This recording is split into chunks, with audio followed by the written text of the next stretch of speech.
record is now on. It is on. Yes, it is.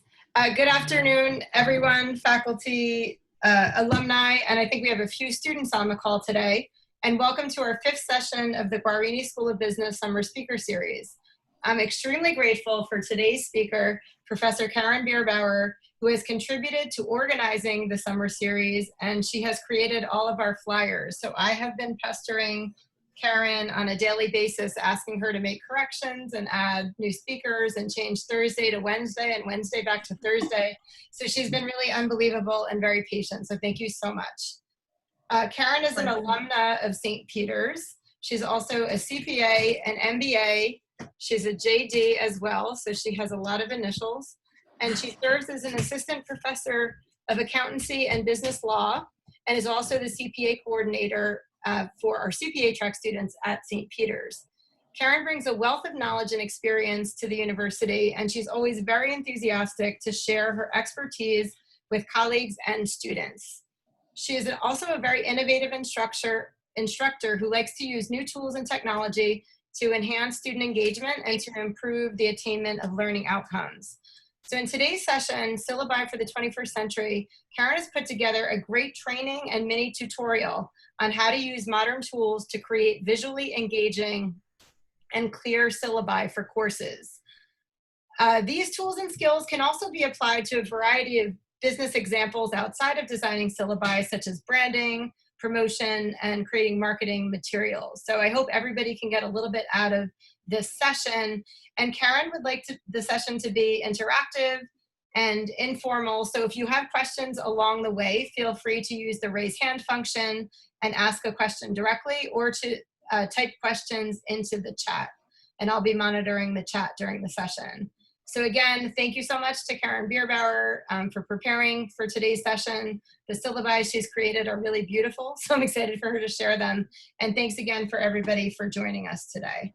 So Karen, I'm gonna pass it along to you and make sure you share your screen. Okay, before I do share my screen, I just wanna say thank you, Mary Kate, for that wonderful introduction, and also for having me speak today and for organizing the Guarini School of Business Summer Series. It's been very interesting so far. I've enjoyed the presentations. I also just want to say thank you to everyone for taking time out of their day to be here. I know everybody's very busy. And I want to say a special thank you to David Surrey and Nicole Luongo and everyone else who helped me be able to attend the NYU FRN faculty seminar this past June. This seminar is a direct response to my attending that seminar. So I just want to say thank you for all your help. It really was eye-opening. I really enjoyed the seminar very much. So I'm going to go ahead and share my screen with all of you and start my presentation.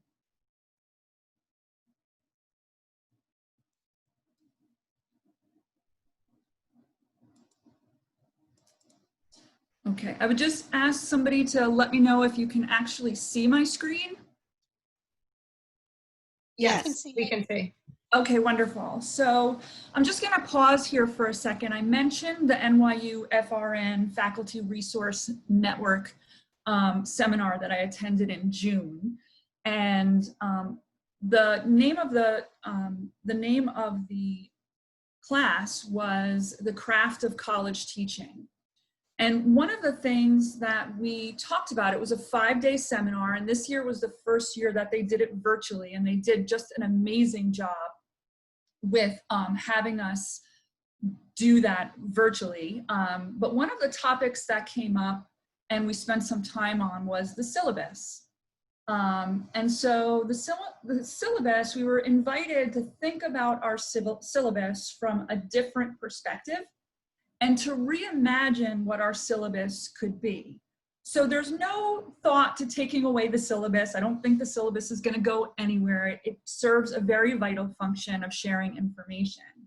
But the idea behind what we talked about in the class was the way the material, the way your syllabus material is delivered can make a big impact.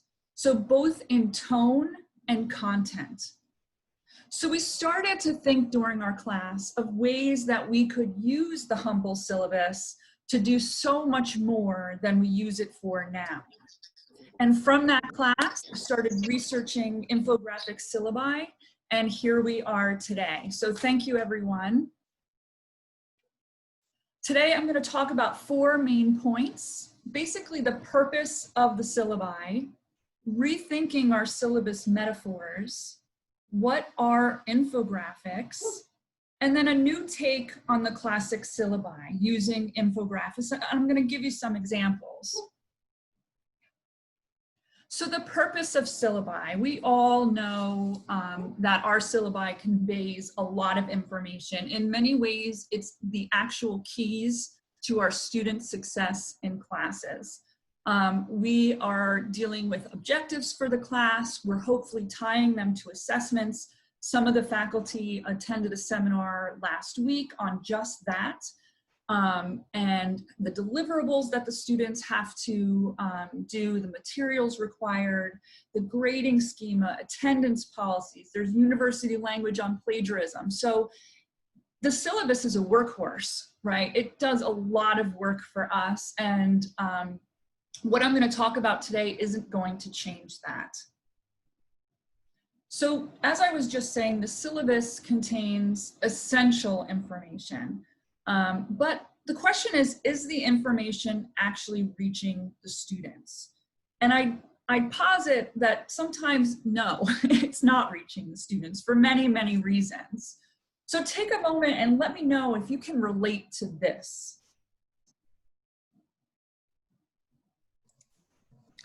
Absolutely. Anyone else? Yes, absolutely. Yeah, so this is something that I get asked all the time, question after question after question. And I will admit that most of the time, I don't even say it's in the syllabus, I just answer the question. And it leads to a lot of extra work and a lot of, you know, just answering the same thing over and over and over again. So there's something that's not working with our syllabi. There's just something that's not getting the job done like it should be. So part of our NYU class was to rethink our syllabus metaphors. So if I asked you right now for a metaphor for a syllabus, what kind of things come to your mind?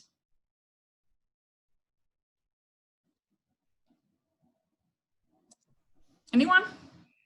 It's like a map, I think. Okay, that's great. That's great. Yeah, it's like a map. Most people, I think, and my default, since I'm a lawyer, is that I think of it as a contract. Yep. I was going to say a manual.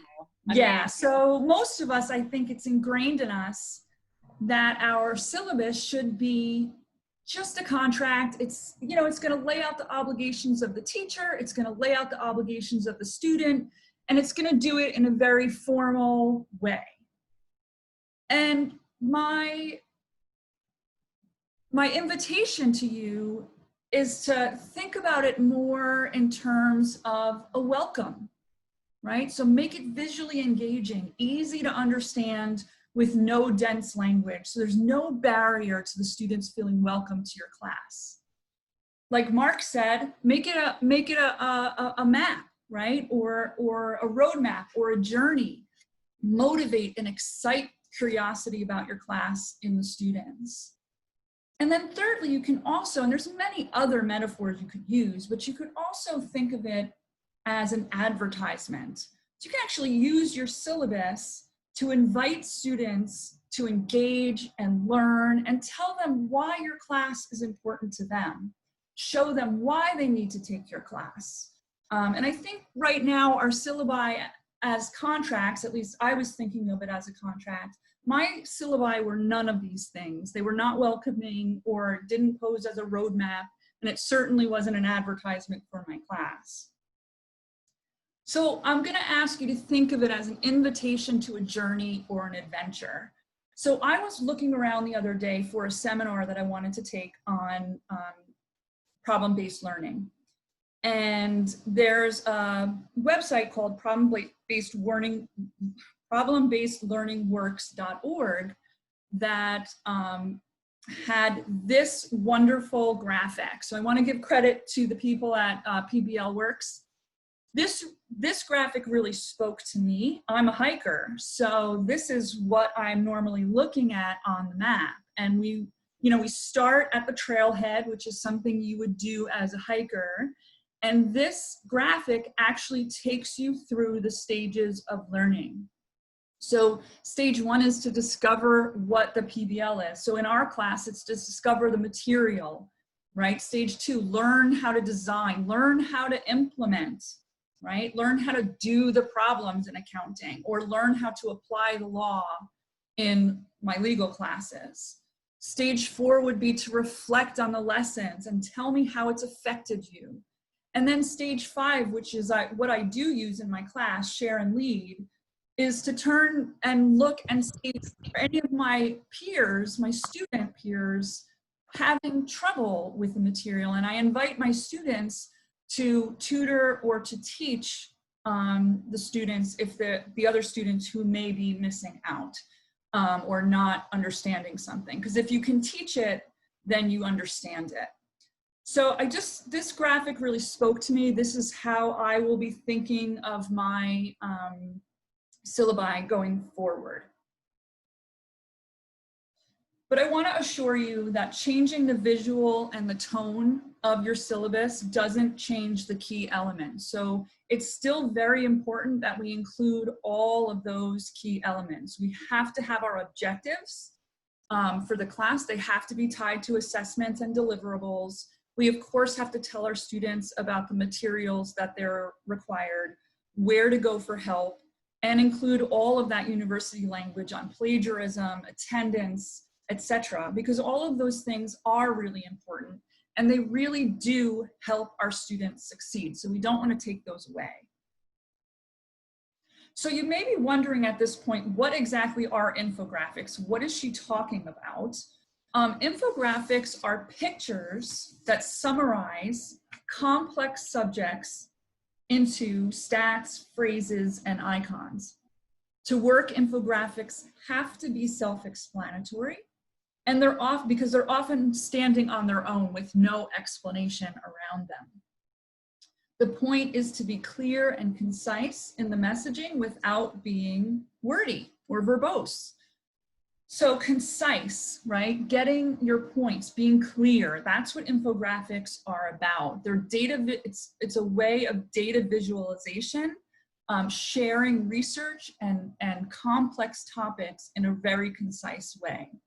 So I found this graphic online. It's called the infographic of infographics. I thought that was kind of funny. And it sort of lays out the different types of infographics and the different things that you can use to get those complex topics across using pictures instead of words.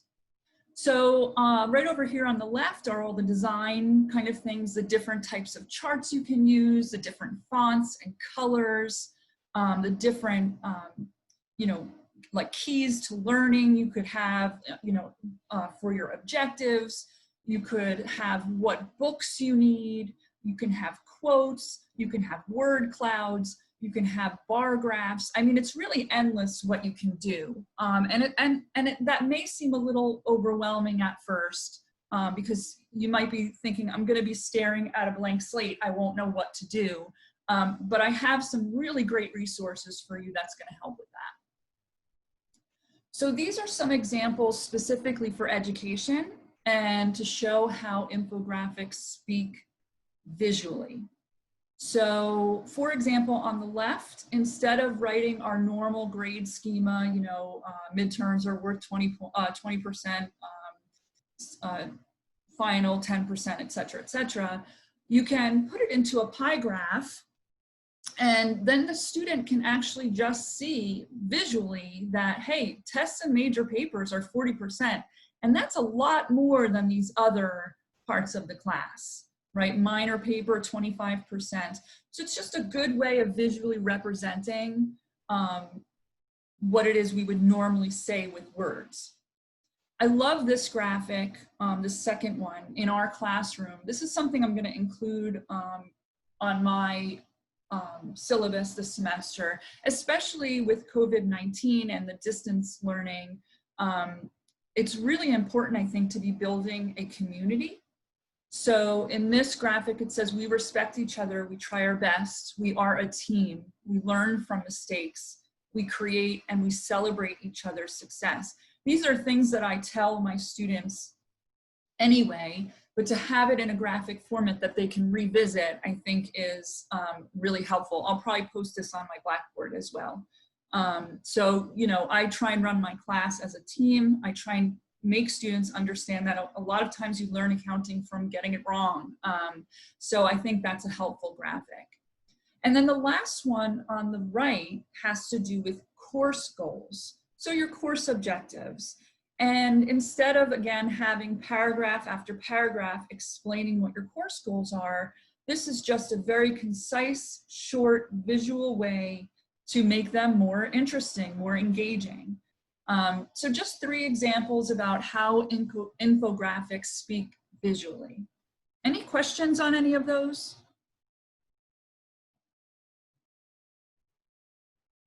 Okay, so a new take on the classic syllabus. Why would we want to use infographics?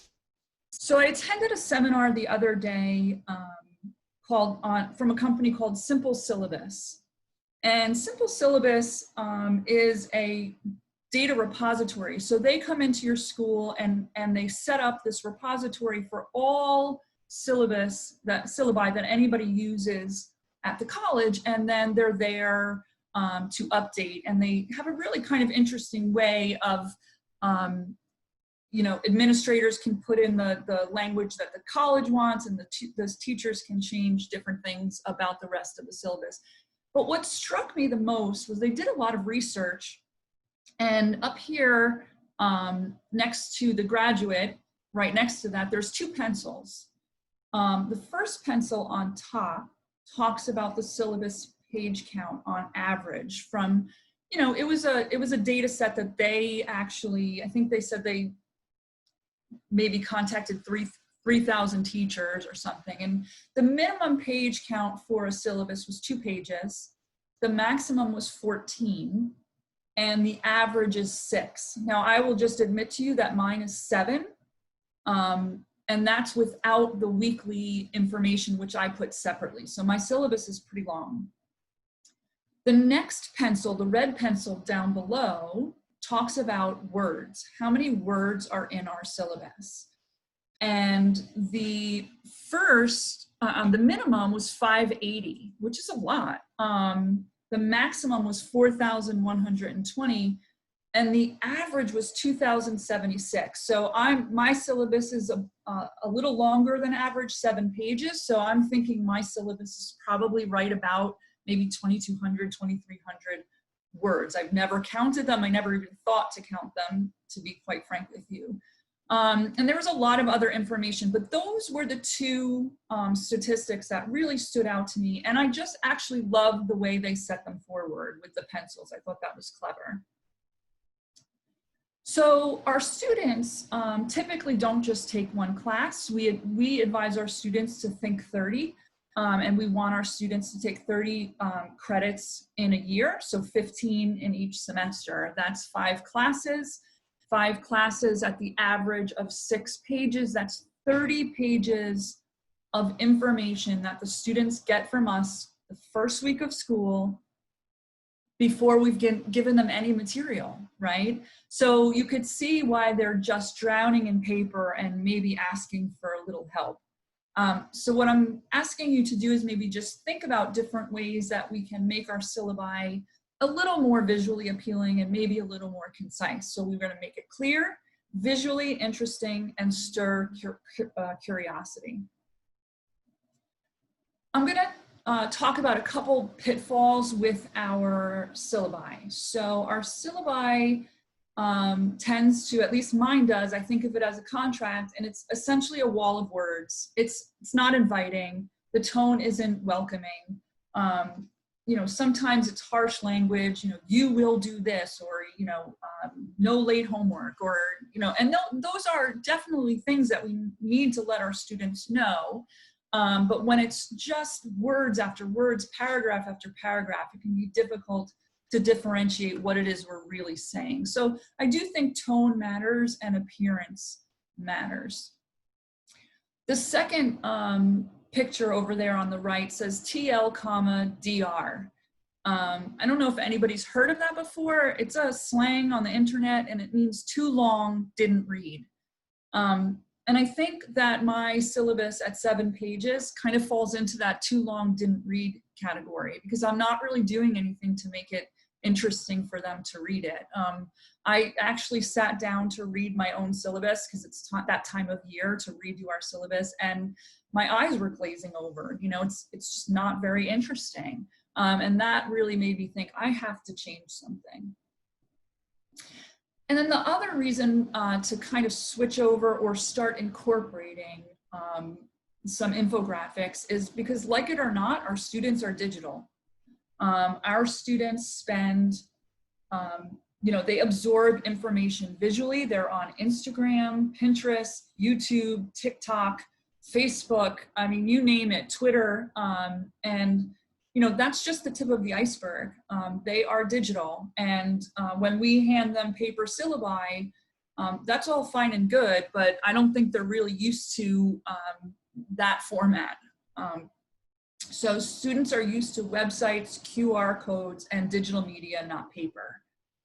So here's our first look at what a syllabus with infographics looks like compared to just your classic syllabus.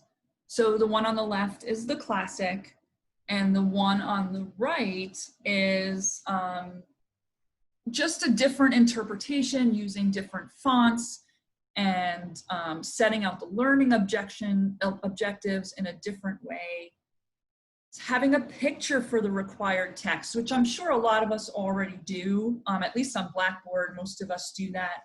But instead of writing the name of the text by itself, include a picture, because when the students go into Cengage Online or Cengage Unlimited or Wiley Plus, they need to know what book they're looking for, and visually that's easier. I love this graphic up here next to the silhouette, because welcome to Principles of Psychology. And that's a really great place to kind of showcase your class. So for example, I was reading my old syllabus the other day, my classic syllabus, I shouldn't call it old, where I was talking about intermediate accounting. And my intermediate accounting introduction said something like, accounting, we're gonna, in this class, intermediate accounting, we're gonna take a in-depth dive into the accounting cycle, and we're going to talk about analyzing financial statements, and by the end of the semester you'll be able to do X, Y, and Z. So that's not that interesting, right? So I took a stab at rewriting it in a way that I thought might be more interesting, and I came up with this as a starter: welcome. So my first word is welcome. Accounting is the language of business. In this class, we're going to learn the language of business, because knowledge is power. And we're going to understand and learn how accounting affects you and how you can use accounting in your life. We're going to learn about the accounting cycle. Of course, you have to include language about what it is you're going to do, but you can do it in just an engaging format. So that's just an idea of just a different shift in tone and maybe a different way of presenting the material. So this is just another example that visuals can make a big impact. These are not mine. I give credit completely to a woman named Tanya Hangen. I linked her article right here in the PowerPoint. Her work creating visual syllabi is inspiring. I came across her website and I was completely inspired. So I would ask you to check it out if this interests you. She offers many sample syllabi for free. I'm going to show you a couple of them. But when you go to her website, prepare to be inspired, because this is just one example of the things that she does. So it's almost like creating a brochure for your class. I mean, the difference between the two is stark, right? I mean, once you see the visual syllabi, I don't know about you, but I don't want to go back to reading my regular syllabi. So I really enjoy the visual one now that I've seen that it can be done. So this is actually the first syllabi that I worked on. This was my final project for the NYU FRN summer class that I took, the craft of college teaching. You'll notice that I included a picture of myself up in the corner. These are usually our first contacts with our students. So I wanted to make my syllabi welcoming.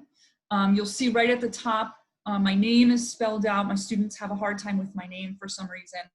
And then right underneath that is information about how they can reach me, where we meet, and what my office hours are, and you know, how they go about getting an appointment with me.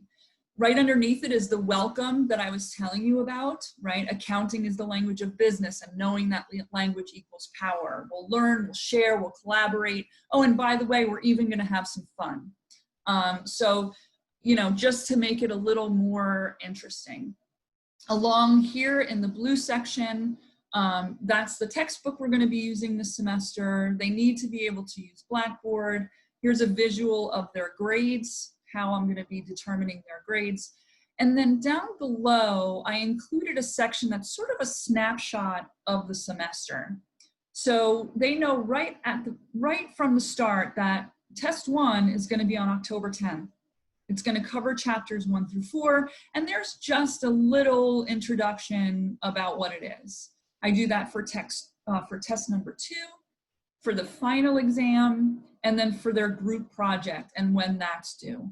Now, later on in the syllabus, I can go through, you know, more of the course objectives in more detail and include a breakout of week to week what it is we're going to be doing. So that was my first kind of foray into infographic syllabi. This is the second page, and I want to draw your attention to a couple things on the second page. So I think part of when I talk to people about maybe having infographic syllabi, one of the questions is, well, how am I going to fit in all of that language? All of that university language, like the plagiarism policy and grading policies and all of that information. And it is possible. This is just a 2-page summary. So you'll see over here, there's the attendance policy, what I expect them to do to be prepared. Here's the grading with an active link to the website, the university website where that information is. There's the honesty policy and also a link to that policy in the catalog. There's our technology that we need. They need not only Wiley, but they need Excel, Blackboard, and I don't like phones in my classroom. And this right here, I need help now. I need help now what? Don't wait. One of the problems I have in my classes, and maybe some of you experience the same thing, is that my students don't want to ask for help until the last minute. And then it's, can you teach me everything we learned this semester, which we know doesn't work. So I gave them some steps to take. Check Blackboard, see if any grades or updates. I oftentimes record myself solving problems. And so those will be available on Blackboard. If Blackboard doesn't work, how about posting your question to Student Lounge or to Ask My Professor under the discussion tab on Blackboard? And if that doesn't work, contact Case for tutoring, and here's a link for it. Or you can just email me, and I included a QR code because those are becoming very popular. And I'll be completely honest here, I just learned how to do them like a couple weeks ago. So I'm still very new to QR codes, but it's a scannable tag that will take you right to a website. So this particular website that I put in, if anybody wants to try it, it goes to the university main page for St. Peter's. So that was my first infographic syllabus, and again, my final project for the NYU seminar. Then I kind of started to experiment a little bit with more color and more, a little more variation. And I put my tagline here, which is accounting is the language of business, be in the know, right up at the top. So this is really just a one-page flyer for students. This particular one would not replace the syllabus because it doesn't have all the elements that are needed. But back on the second page, under finding stuff and navigating the course, I took a screenshot of where they would start on Blackboard so they can actually see it, right? So how do I get started? Well, log into Blackboard and click on where it says start here. Just step-by-step instructions. And then here I would put in what topics we're gonna cover. Again, the accounting cycle, income statement, balance sheet, another QR code, which if you set up a website for yourself, or you can just link it right to Blackboard, you can have the students be able to go right from your syllabi right to the information that they need. And this graphic deals with places to find information. And then down here, I added something a little bit different for my class than maybe you would add for yours. We play games in my class. Kahoot, Flipgrid is a new one, Gimkit, which I'm just starting out with. And students have login IDs that they have to remember. And then in order to get the extra credit, they have to actually give those back to me on their test. So I just put it in here so they can have a place to keep track of all of that information. And then this one I just included because this one just shows a different format, right? So there's all different things that you can do. The thing I like about this one the best is right down here, if you look all the way to the left and all the way down at the bottom, there's actually a plagiarism flowchart. And I've never seen that before. I thought it was very interesting. Are you using other people's work? Yes or no? If you're using their work, did you cite it? Yes or no?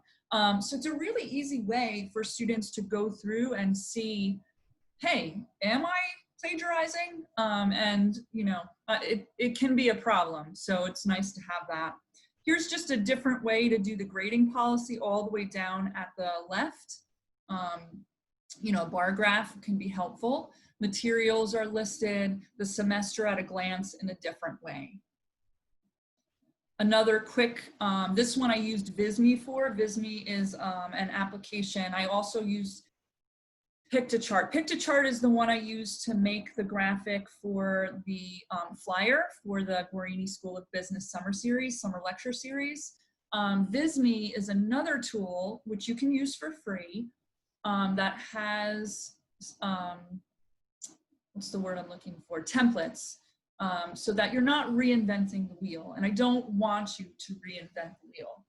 This one, this syllabus is from, I used a technology called mindmeister.com.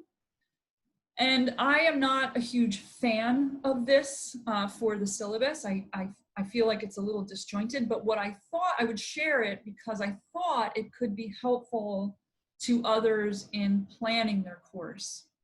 So it gives you a really good overview of the learning objectives and how they tie into the deliverables. And so that's what I'm using this for. But you can also create a class syllabus this way if that is visually appealing to you. So Mary Kate mentioned that there's other things that you can do with infographics. At the beginning of the summer, I was playing around with infographics and I produced this poster that we're going to be hanging up in the accounting office, basically 6 principles for accounting success, because accounting is not a spectator sport. I think we should probably have that engraved all over our office. Counting is not a spectator sport. You have to actually do it to learn it. So any questions for me right now? Karen, in the chat, it's come up, you know, this sort of approach to engaging and visually pleasing syllabus design. Like, does it apply more to undergrads, or can we think of examples of how it can be useful for grad programs? I think it's a good point, and I just went crazy on Google trying to search. I haven't found any examples of grad courses, but I think that would be interesting to Yeah, sort I of haven't think found about. any examples of grad classes either.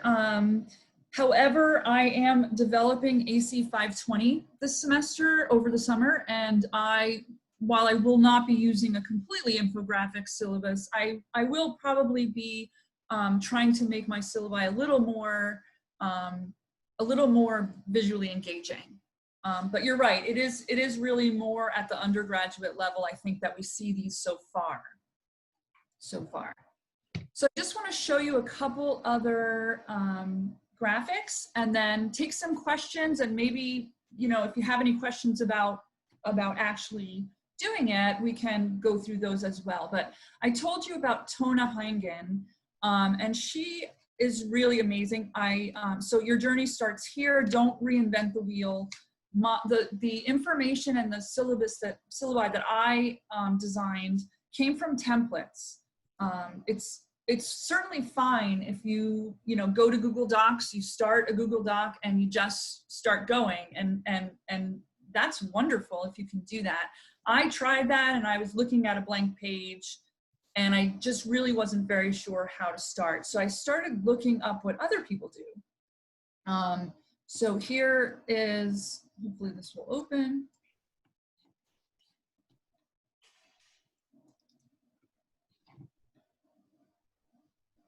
It opened this morning. Let's see if it'll open.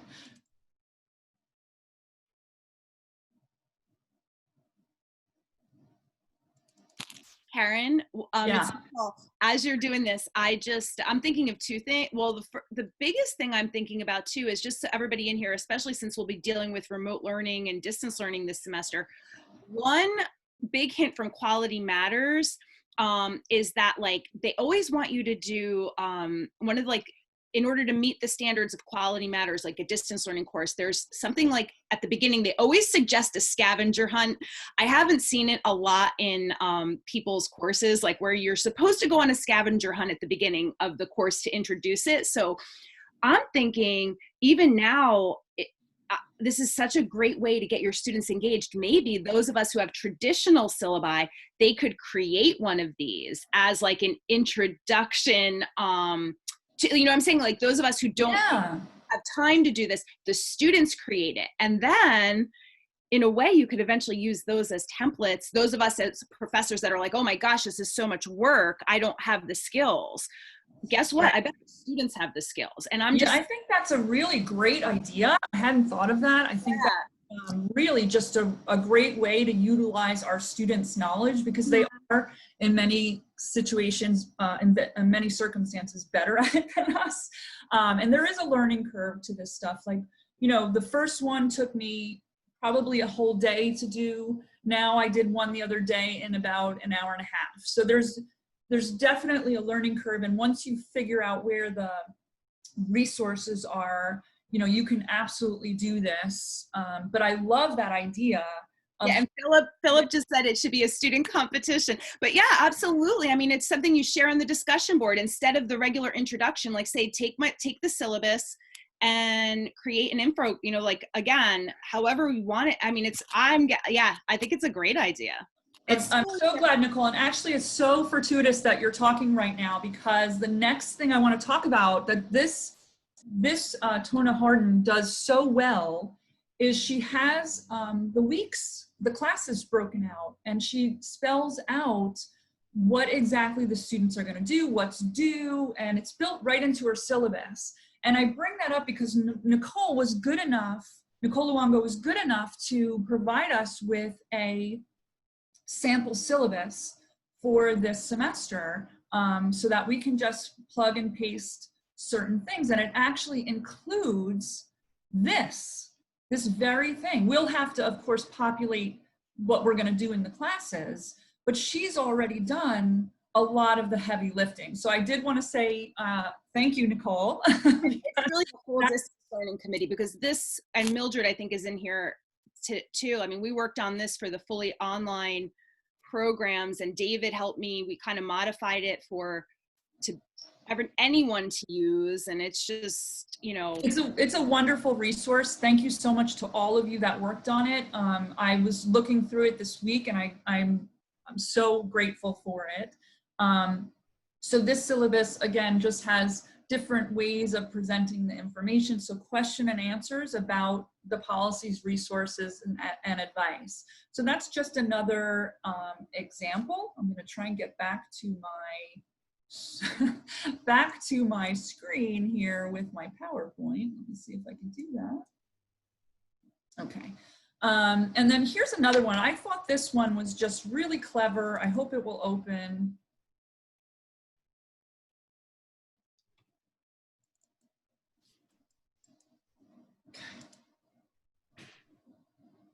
So this was for an honors first year seminar, the American Carnival. And I just thought, wow, look at that right at the beginning. It makes me so interested about what this class is about. Your course ticket over here, where and when. And then if you look over here, how it starts, step right up to your first semester, right? In this seminar, we're gonna explore, just so inviting. So like I said, I visited her website, I read some of her blogs about this, and I just found her information and her style to be so compelling and inspiring.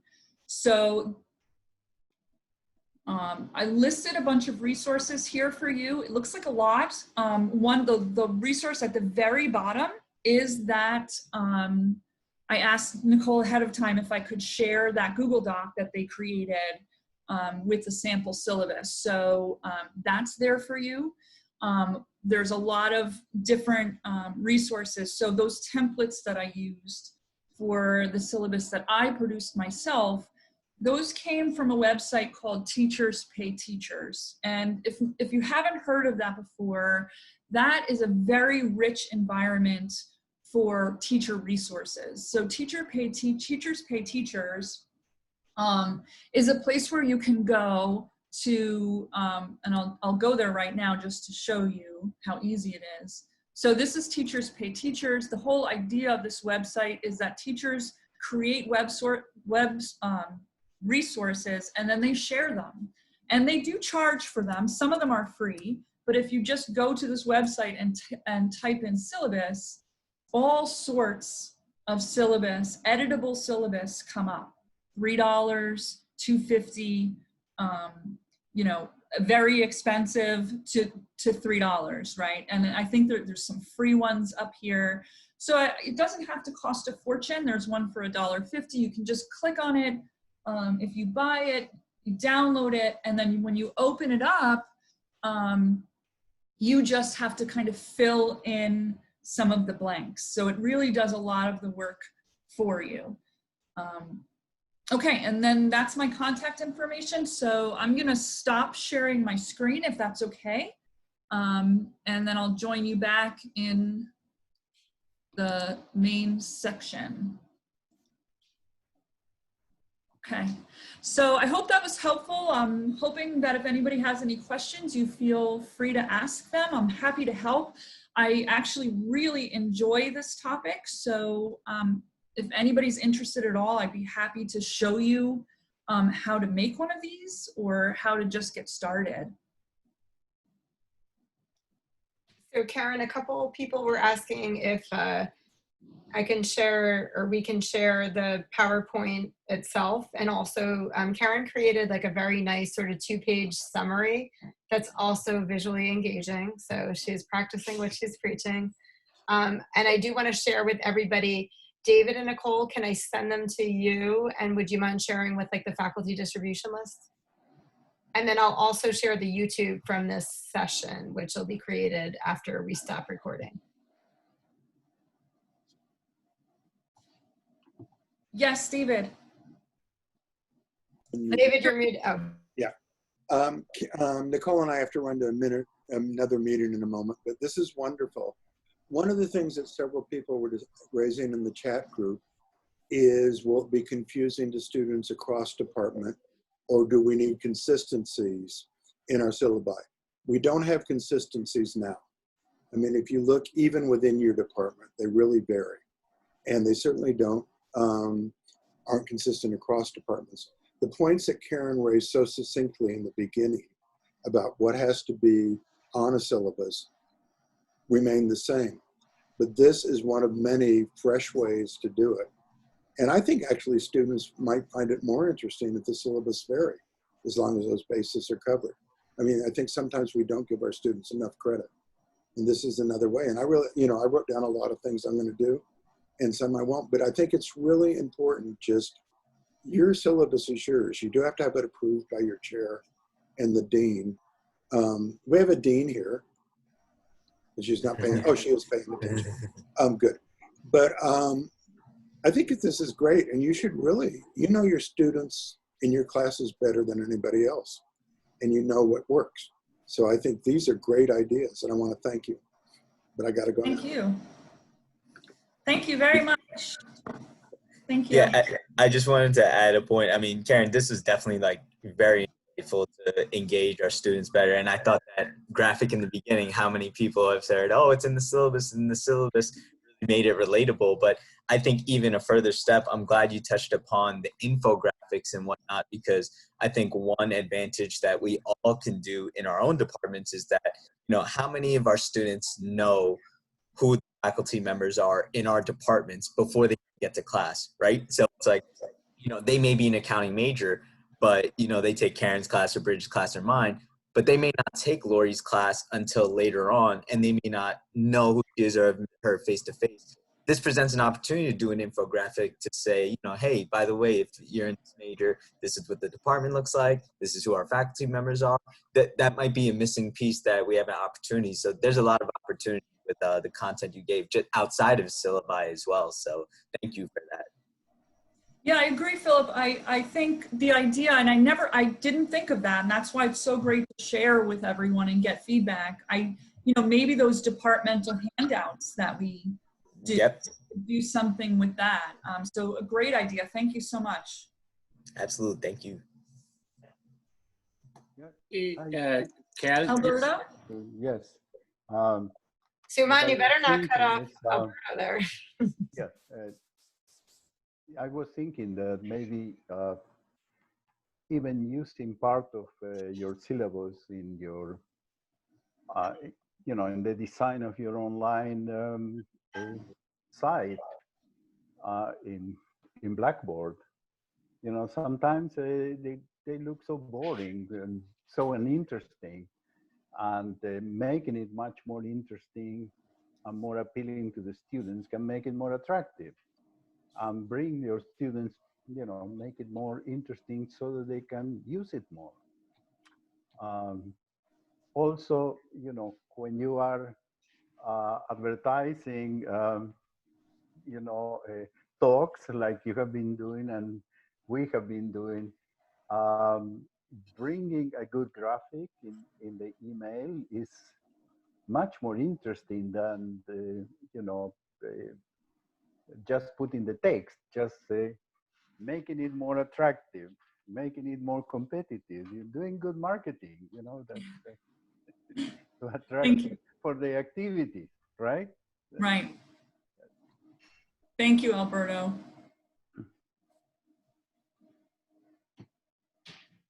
Suman, did you have a comment? So Karen, I gave an assignment to students where I give them the team charter in Word document, and I asked them to make an infographic of it.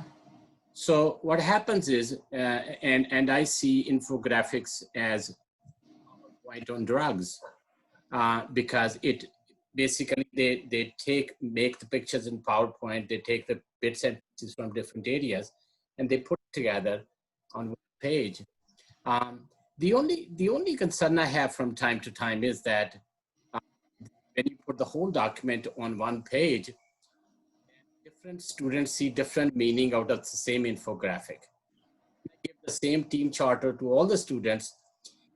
Look at the infographics, the pictures come out so differently that it's very hard to take that infographic and drive the regional documents. This is just some of the observations I see from the infographics.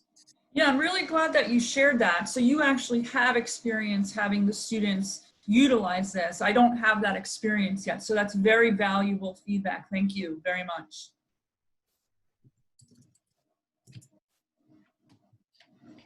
And also, I just thought about not only for our own students, but also interdepartmentally, right? Like if from another department wants to better advise a student that has a question about accounting, right? Other faculty members, if we have an infographic of, oh, this is what we teach, or this is our structure, they could even better advise our students. So it's not just in the classroom, could help advising too in a lot of different areas in our own schools and across disciplines. So it's definitely a very powerful tool that can help us communicate information, right? More interestingly, like Alberto said. Yeah, absolutely. And that's really the point of today, is to just get you thinking about what's possible. As soon as I stopped and broke out of that contract, it's a contract, my legal background, I had it, really just regimented, and I really care for the tone of it. It's not inviting. And so as soon as they said, how else can you think about it? And I started thinking about inviting and a journey, and that, like I showed, that hiking path really spoke to me. So just, I think the key takeaway is just, to create, to just, go out there and see what you can do, right? Yeah, absolutely. I mean, every time we redo the syllabus, right? I know I only speak for myself. If I'm dreading redoing my syllabus every semester the same way, then how can I expect someone else to be interested about it, right? So that's an interesting introspective. Yeah. Mark DeStefano has his digital hand raised. Sorry. Oh, Mark. Hi, Mark. Hi, thank you very much. This was really wonderful. I was just thinking it'd be a really interesting exercise for them at the end of the course, maybe to do an info summary of the whole course, infographic summary rather, kind of have them kind of pull it all together by, in their own visual way that they're so good at that I'm not good at. Right. I'll try to do some of this, honestly, where were you back in May? I already have written most of my syllabi, and it's like, oh my God, I've got to go back and redo it. But this is fantastic. Thank you. It's a work in progress, and I wouldn't suggest by any means, to go out and redo every one of your syllabi all at once. Maybe this semester you just include a picture of the book, right? Yeah. And a picture of yourself. Start small. But yeah, so thank you, Mark. I appreciate it. No, thank you. It was wonderful. I have to say, I don't know about the rest of you too. I mean, for upper level content courses, I find that my syllabus it's a lot longer now, because I've actually gone from using a book. So for years, I used the same book it's actually, I think, going out of print now. And I actually took it upon myself like a fool. I think it's like 40, it's a Spanish literature course, and I'm doing like individual poems and things. But I actually looked up every single one of those works online, along with graphic things. And, so now the syllabus is like 20 something pages, but the thing is that they don't have to pay for it. So, but I see what you're saying. It's going to be daunting. I'm going to have to tell them what they're looking at, but you're right. It's so desperate. I've had to have like a thing with, I don't know if you do this with Rob Adelson, other people. He's put a thing on the front of my online courses. You have to read the syllabus and check off that you've read it on the bottom. Yeah. Get into anyway, thank you. No, Mark, that's a really excellent point. One of the other things that I am going to do this semester is to have something very similar to that. So give them a piece of paper that says, I've read the syllabus and I understand that these are my requirements, and hands it in. So. Yeah, I just wanted to jump in on those 2 points. I don't see any hands raised. So actually, for Mark, one thing I've seen in Karen too for syllabi is if your syllabus is extensive, 22 pages or whatever, I've seen sometimes people, similar to the infographics on the first page, they have these kind of hyperlinks that say, okay, here's the text. That way they can click and go to it. So that That's might, exactly what I've done. I put the That's a great idea. YouTube link or something like that. You know, yeah, yeah. especially on the first page to help you Thank jump. you. Pages. Look, Karen knows all those lawyer contracts, a lot of pages. Exactly. Those links. It's like links on the first page to the different parts of the syllabus. That's awesome. Yeah, like a jump to. Yeah, also. Yeah, that's awesome. And then, yeah, you go, Mark. What Rob has done with me, you know, he's kind of over the years, he's taught me to do it week by week, and then you put down, you know, this week's learning objectives are, you know, whatever, you list them, and then theme resources. So I've actually listed out each one with the hyperlink to every single one of those.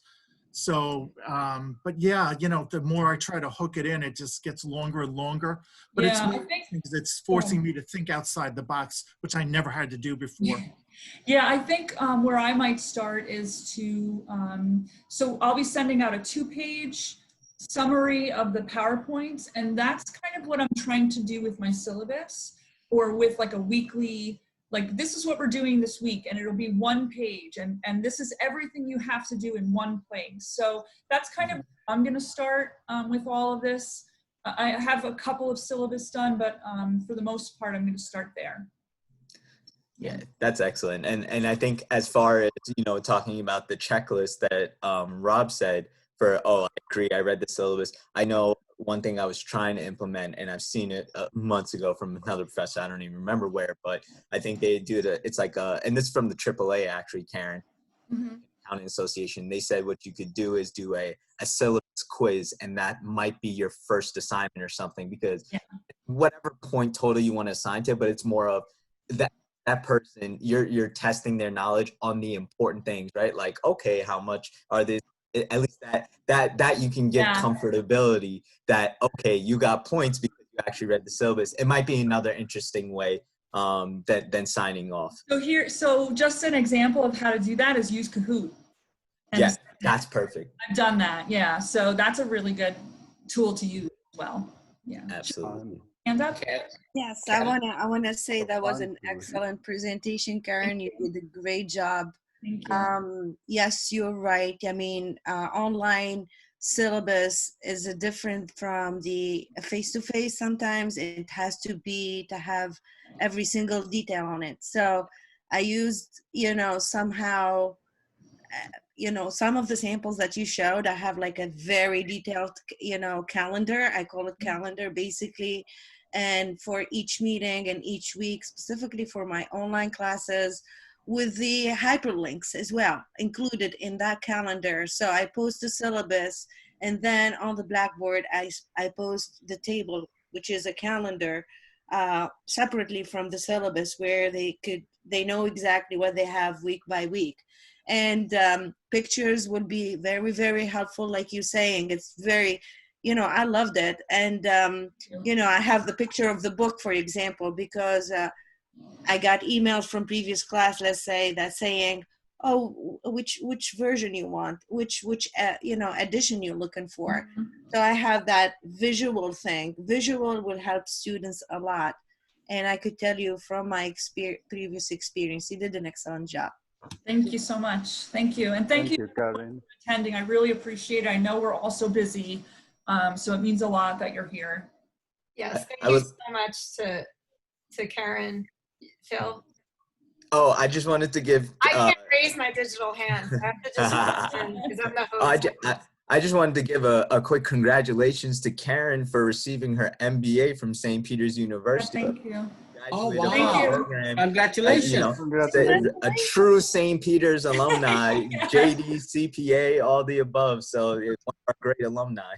Thank you so much. Yeah, it was a wonderful experience. I learned so much going through the program. Actually, Professor Dabney was on the call earlier, and he taught negotiation, which was amazing. So yeah, thank you so much. I think Dr. Lord, we want to say something because you see him now.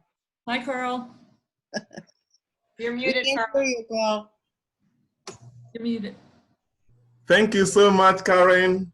It was amazing. Congratulations. Thank you very much. Yes. Now, I really liked everything. So my challenge is how to balance things. For instance, I think